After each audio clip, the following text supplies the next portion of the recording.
Yo, yo, yo. Hey, guys, welcome back to another awesome edition of the Best Practices Show podcast. Have you heard this word culture? Have you heard this word teamwork? Have you heard about taking care of your team? Well, we've all heard about it, but does it really impact the P&L? Today, I bring on a new friend of mine, Eric Hubbard from Pain-Free Dental Marketing. And he's like, that's my favorite subject to talk about. And we talk about, does culture really impact your P&L? You have to listen to this. It'll prompt some thinking for you. I hope you enjoy it, and we'll see you soon.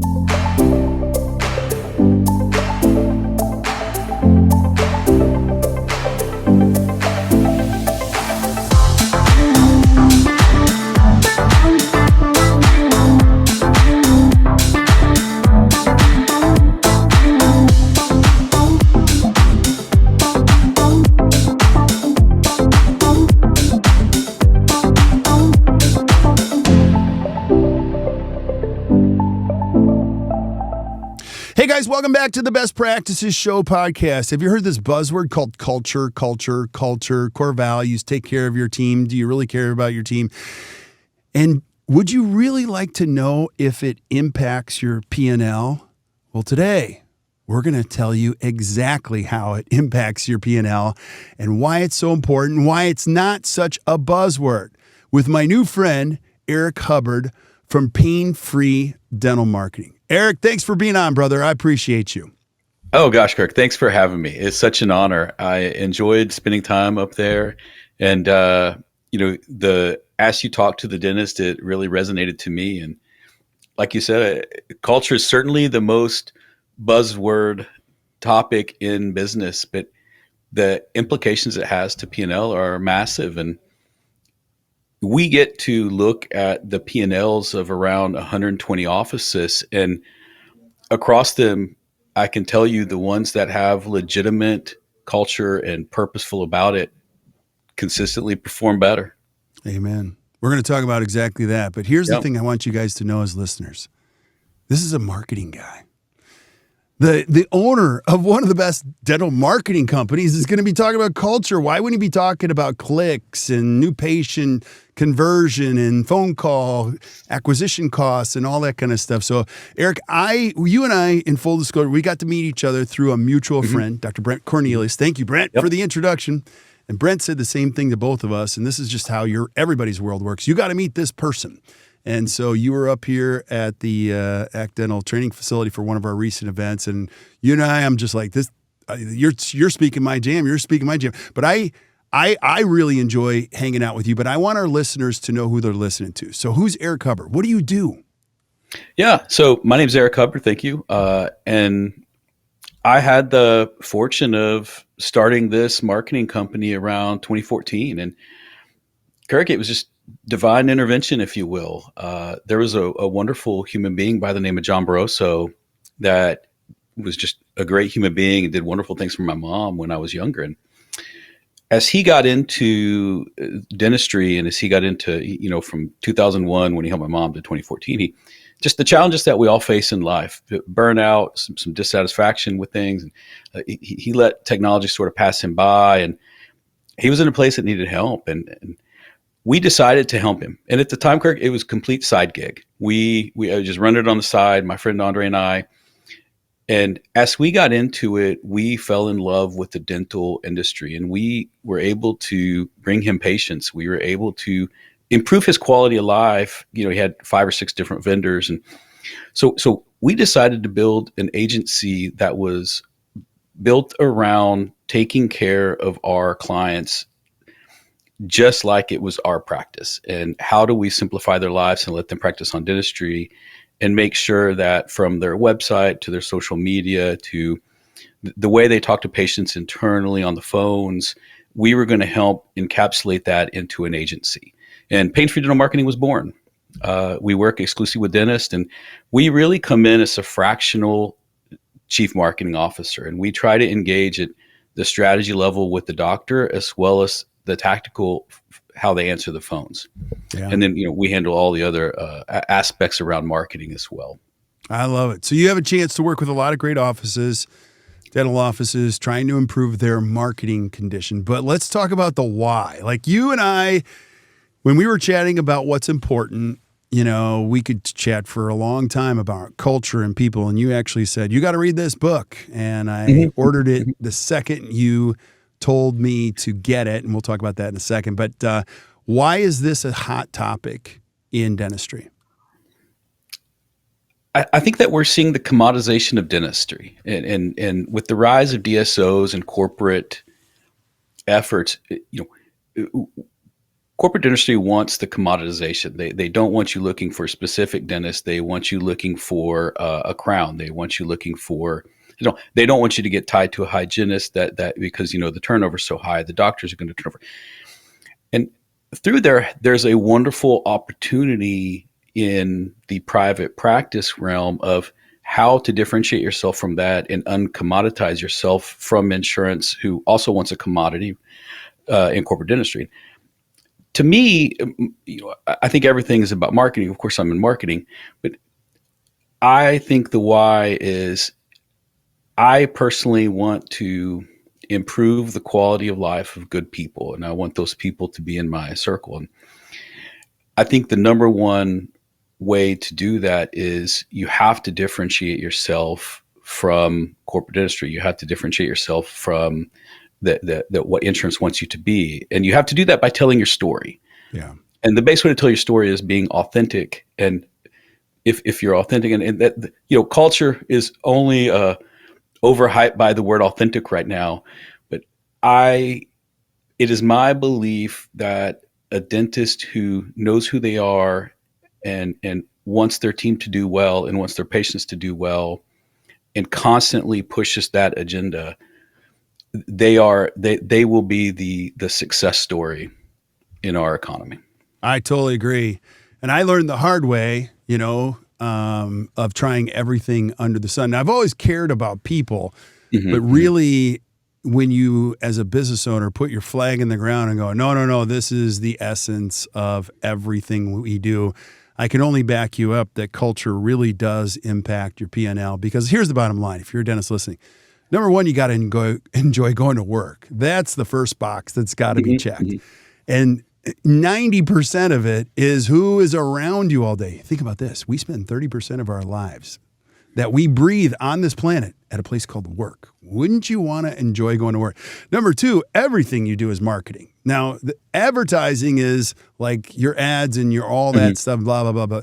I think everything you do, how you talk to people, how you care for people, how people feel, like that's all marketing, don't you think? It most certainly is.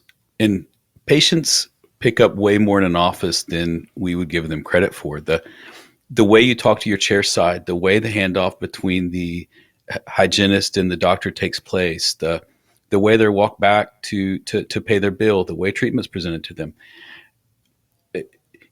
We have such a wonderful opportunity in dentistry in that your average consumer doesn't really understand a clinically amazing dentist from a clinically average dentist. Right. We lack the concepts of, we only know how they made us feel.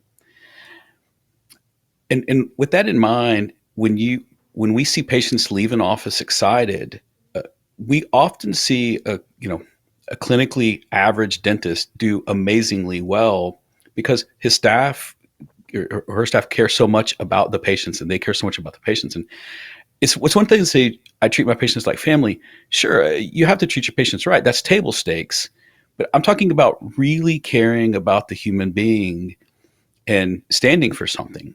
Yeah. And I think that's the difference of I treat everyone like family, which is what most offices say. I think that's just table stakes to be successful, to have a business.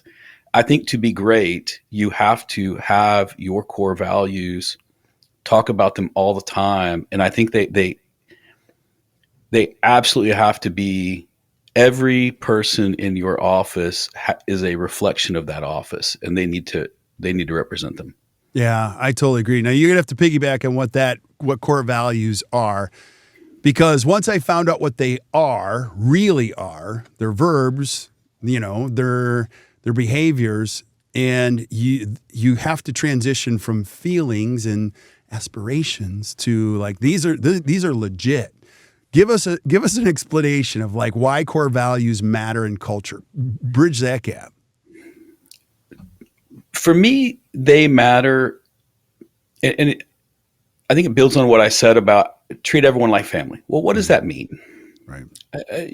It's such a difficult thing to describe, and it probably means something different to everyone. But if I said, one of our core values is we want to surprise and delight clients, and to me, that's important. And there's a description around it around we think we want clients to view us as professional marketers, but that's just the game. We want to surprise and delight them by, if we know there's a competitor opening up down the street, we want to go secret shop them and see how they're doing. We want to call around and see perhaps how other offices, how far they're scheduling out hygiene appointments. And when you start articulating what surprise and delight means to us, or the whatever core value you want to talk about, it starts to change the behavior, and it takes it from this nebulous concept to this ironclad concrete event. And that is now the bar. If you want to be in our company, is you need to be a professional marketer, but you also want to surprise and delight your clients. Yeah. And it gives us the ability to talk about it in a way that's not nebulous and is just concrete. And to me, that's what I like about having the core values written down and published, and everyone knows what they are. Yeah, I agree. I think you should put them on T-shirts, cups, sweatshirts, put them on your website, because you're kind of putting it out there. Now, a couple things are going to happen. Your entire company or practice is going to start moving towards that. You're going to start to tell stories. You're going to have team members stop you in the hallway and go, I don't even know what this means. Can you explain this? And then they're also going to call you on it when you're not abiding by the core values. It is a very important pivot for every business owner. And then once you start to do it, here's the real thing, Eric. I want you to go into this. Like once you start to lean into it, you've seen dentists do this, where they actually start to pick up what you're putting down. And then they start doing it. How does it really impact the P&L? I have a couple thoughts, but I want to know from your perspective, how does it really impact the P&L? I think the first is an easy one. I think you're going to have, once you get your team right, and you use the phrase right people, right seed. I like that. Once you find your tribe, as we say it, your employee turnover is going to be exceedingly low. Yes. And the retraining around it, your engagement of employees is going to be significantly higher. You're going to have fewer instances of burnout. They're going to ride with you through the difficult times of a complex scheduling event or whatever it may be. I think on the first side, it's just the first P&L implication I'll say is just around training. And I'm not humble when I say that across the lifetime of our agency, there is one employee that was an undesirable loss. We have had one employee quit since 2014. Now we've had other people leave and asked to leave for cultural reasons, but there's one employee that I'm like, man, that one got away. And to me, that is the number that I'm probably most not even going to humble brag about it. I'm going to brag it. And to me, employee engagement, employee turnover is the first P&L implication. Yeah. The second to me is the referrals. When Andre and I left your shop, and how Chris talked about you and how Gina spoke about you when you weren't in the room, by the way, I made the comment to Andre, I was like, that place oozes culture. And I said, I enjoyed it so much. Patients are going to be more excited to refer their friends and family to an office that cares about their employees, that stands for something, and that they know is going to be taken care of. And I have a very unpopular opinion on referral programs. I would never pay anyone or give anyone anything for referring me something. I can do something nice for them on at my discretion after they refer me some patients. But when I refer someone to a product, I want them taken care of because that is my word. I'm telling them who's in my tribe. Right. And I think the second way is patient referrals. I think patient referrals climb, and any practice that's not getting 55 to 60% of its new patients via referrals, there's no way around it. You have a culture problem. And it's going to be a difficult conversation, but you do. Yeah. There we are. I think the third way is patients are going to accept treatment more consistently. And the offices that we have that talk about culture, that stand for something, and maybe we're the office that's going to run on time. We're the office that gives back. There's so many ways. They legitimately have higher treatment presentation success, fewer instances of, the people in my area, just if they're in tooth pain, they just want to get pulled. I understand. Everyone says that, by the way. From Dallas to Milwaukee, everyone says that. Taking time, getting to know them as human being, building that trust. I think those are the three ways that culture drives real P&L impact. I completely agree. And I think ultimately the byproduct or the product or your goal in the future, if you're any kind of a business, is going to be trust. I mean, trust is the currency. It's the currency in your relationship at home. It's the currency in your relationships at work. It's the currency for your relationships in, if you're a dentist, it's patience. And I always say this, like, I don't care what people say. If I'm in a dental practice, I can listen to them, and that sounds great. The eyes tell me everything. Your lips could be moving, but your eyes tell me everything. And I can take this is terrible, but I can take any dental assistant out of a seminar and talk to them in the hallway. And I can ask them 3 questions about the dentist, and I won't even look at what they're saying, like how their lips. I'm going to ask them about the dentist, and their eyes will tell me everything if they really enjoy. Now, that's one piece of it. And I think if you can get your brain around that, that starts you in the right direction. The other thing we got to remember is, we're in a world of bad advice. And let me explain. Like, patients come first. I think that's the worst advice anyone's ever given, ever, ever, ever. Now, I get the sentiment. It's an important sentiment.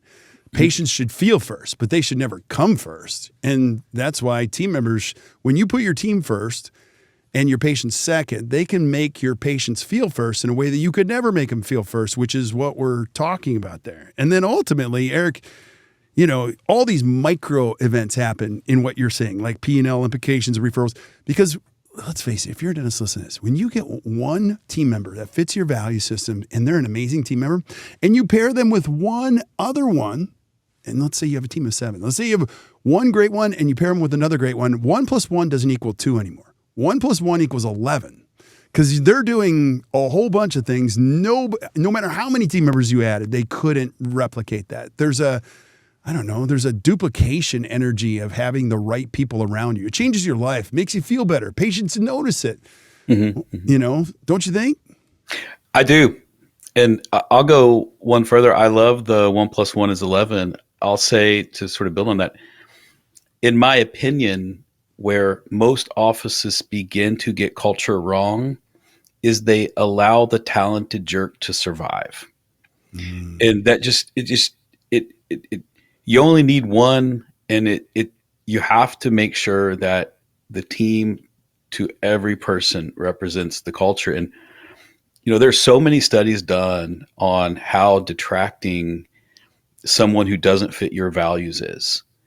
And it just lowers the overall performance of the entire team. And they may be an amazing scheduling. They may be amazing at your AR. They could be so good at that thing, but they have to go if they don't fit your values. 100%. And I'm kind of sweating as you're saying that, because nobody's screwed up more on that principle than me. Now, I'll just say this. As you get older, you start to learn, like, what you gain this thing that Pete Dawson referred to as wisdom. It's collective. It's like reflective a little bit. And I used to think, those people were a danger to me, but I was really the problem. Somebody's got to hold the behavior high. It's like, I don't know, it's like if I had 20, fifth grade kids, I could either lead them to a championship and they'd all behave that way, or I'd let them run ruly. So I think the important thing is somebody's got to be the steward of the culture, because you're going to have to, and if you're doing anything special, you're going to get talented people that are going to push the envelope. And somebody's got to say, hey, listen, I understand that you're very talented, but this is how we behave. This is how we treat each other. And if you don't want to live that way here, that's okay. We got to say goodbye, because nothing kills a great team member than when you tolerate a bad one. That's right. So now, Kirk, did you have your aha moment? What was it? Where did you make the switch? You're the guest here. I'm not. So I feel like this is a therapy session. Why do you ask? So no, I've had multiple watershed critical moments. I'm a slow learner, so it's one of those things where when it keeps happening, it hurts. And then you have to reflect, like, what really happened? And that's where you need a coach. I feel like you're not smart enough to understand any of this sometimes when it happens. And there are people that have come before you. So hardest part was coming out of COVID. I lost 3 incredible team members in a row. And when that happened, for a lot of different reasons, it was extremely stressful. It was one of those moments where I just had to pause, and I thought to myself, charting a new course, we got to pick the right direction and make sure that everybody that wants to be here really wants to be here. So it's important. I think everybody listening has these moments, and they're important moments, don't you think? I do. I'm similar to you. I've had my aha moments, and they're embarrassing. One of them, I was a young man and I led a team of software developers. I worked at Procter & Gamble. And there was an older team member, probably my age at the time, and he reported to me. And I didn't know how to talk to him about performance. He was so much more put together than I was, as in business. And I was a very young manager, and it was intimidating to talk to him. I mean, legitimately. And I avoided it. And I ended up writing a scathing, end of year review. No preamble. And it's incredibly embarrassing for me to admit this, but it's true. And I rolled in wanting to fire him at the evaluation, never having any hard conversation. And I did. I terminated him. And it haunted me for so long, because I was so embarrassed at the cowardice that I had shown and the lack of candor. And that was what I said, I'm never going to do that again. And it was very challenging for me. Another one was I was developing products for a marketing tech company. And I thought myself as this, incredibly, of course, my wife would describe me as often in doubt, but no, never in doubt, often wrong. And that was true even then. And I thought that my work spoke for itself, and I developed this great product, and the operations team just couldn't get their arms around it. They just, a whole section of the company just didn't value it. And I didn't understand. And the ego in me just pushed and pushed and pushed and pushed. And suddenly I'm on the outside looking in, and my manager pulled me aside and said, as great as you are, you're now a detriment to this company. And I had won Employee of the Year the quarter before. And now I'm literally being told that I'm the problem. And I didn't understand it. And I responded so poorly. I mean, I think I quit on the spot, embarrassingly enough. And I left, and I went to the next place, Kirk, and I repeated the exact behavior. I did amazing until I got pulled in and said, you are now the problem. Like you can't act this way. And it was just ego and a lot of arrogance. And those 3 points gave, I'm so lucky that I got to start this company at 38 years old or 35 years old versus 25, because, oh my gosh, I got to carry that into here. And I decided I'm not going to do it that way. But yes, I've definitely had my aha moments. Yeah. And so what do you say to the dentist who's listening, who's 32 or 33, and says, Eric, you don't understand my business. Margins are tight. I can't find great people. You're here talking about culture and how it's going to impact the P&L. I mean, you don't really understand my practice. You've had that conversation with people before, right? Every day. What do you typically say?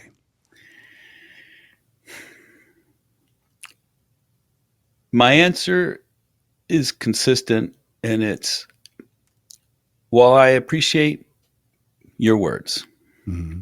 I do understand your practice, and I understand that I think you're the problem. I think you need to look in the mirror and decide who you are, why you're doing this, who you want to be. I think anyone who runs a company needs a coach. I think it is incredibly lonely. And typically they're saying that because they're lonely. Mm-hmm. That's when I think, in my belief, it's a look in the mirror, decide who you are, decide who you want to be, write it down, and begin working toward that goal. Yeah.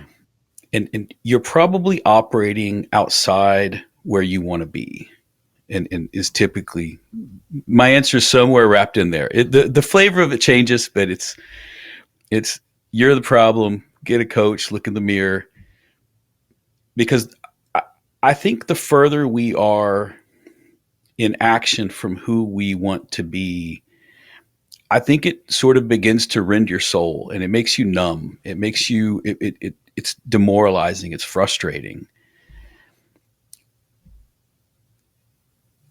And any practice you look at that is struggling, when you really dig in and you hear these terrible things of, my staff are idiots. I've tried this coaching. I've tried marketing. You begin to hear these excuses, and it's heartbreaking to hear them because they mean them. Right. It's coming from a place of hurt. And, there's a quote I love. It's the people in my life who need the most love ask for it in the most unloving way.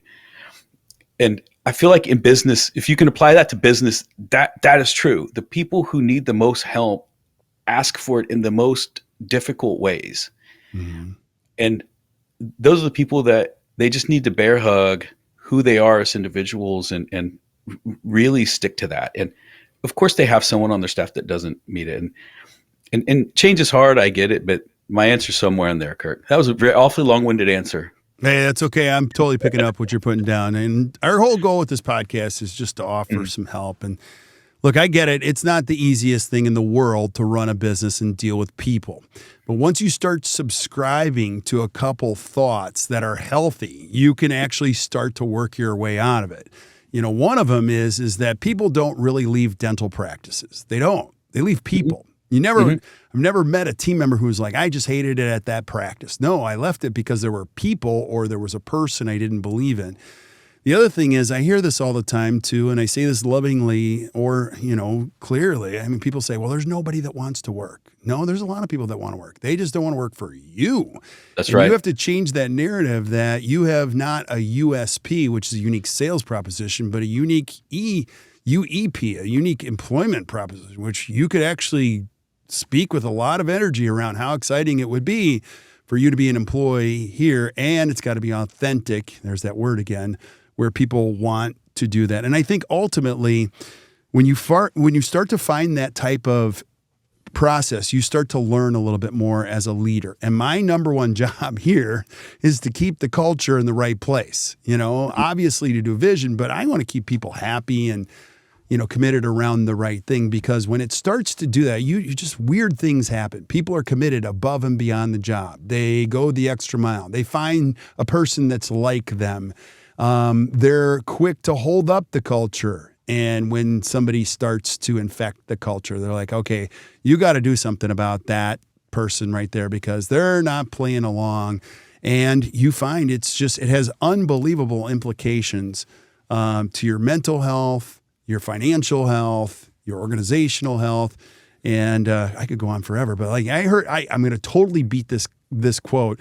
But Warren Buffett always used to say, listen, I'm looking at the P&L all the time and how healthy, but I only buy companies that are healthy, not just financially, but I want companies to be healthy. They've got to have a healthy leadership team. They've got to have a healthy culture, because those are sustainable long term. So I think what you're saying is absolutely true. What are some other thoughts you have just on the whole culture impacting the P&L?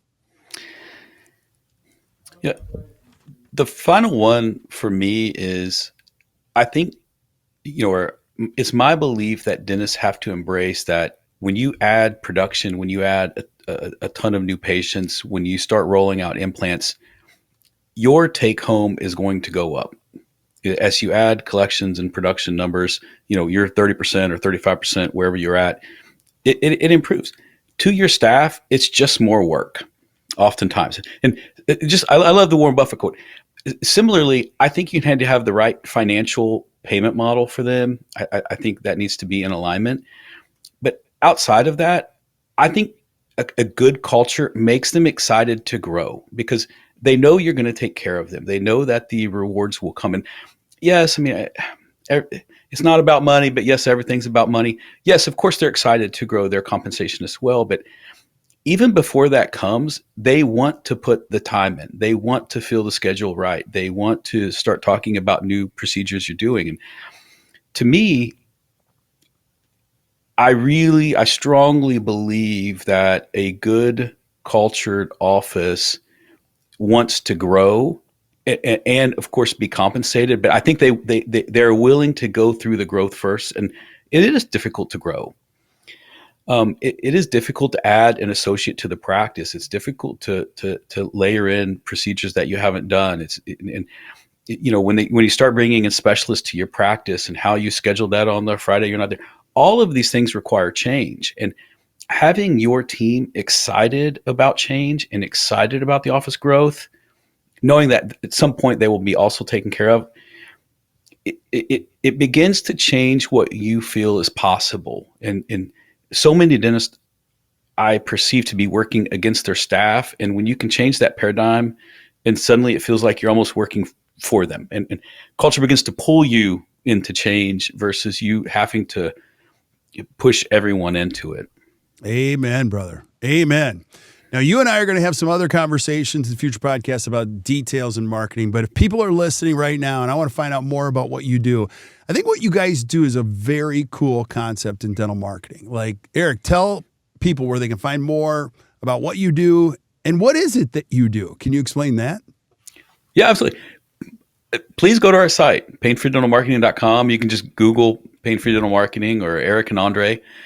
And really, Kirk, our goal is to come in, find offices that support our values. We do not strive to be the biggest agency out there. We want to work with people in our tribe, people who value their teams, people who want to make the world a better place. And we come in and handle all of the aspects of marketing, from the website to social media to how they answer the phones to hygiene reappointment to literally, if it's marketing, we want to have, a say and help those practices do it better so the doctors can focus on being a doctor. Yeah. I love it. I love it. So if you're listening to the podcast, you're not taking notes, here's the deal. We're taking notes for you. So you can flip up to the notes in Stitcher, iTunes, wherever you're consuming the podcast. You're going to see links to Eric and what he does. You could just click on them. It's going to take you right to the website. I encourage you to check it out. They're a very, very cool group of people. Eric, thank you for being on, brother. I really appreciate this. Thanks for having me. I appreciate it. Yeah. Stick around while we say goodbye to everybody else, but thank you guys for listening to the Best Practices Show. It's no joke. When you get the right people, you have the right culture, everything gets better. Not just your life, not just your practice, not just your P&L, everything. You actually enjoy going to work. So I encourage you to go down that path. It's a good one, and you'll be happy you did. So until we see you guys next time, or you hear from us next time, keep watching, keep listening to the Best Practices Show. You guys enjoy your day.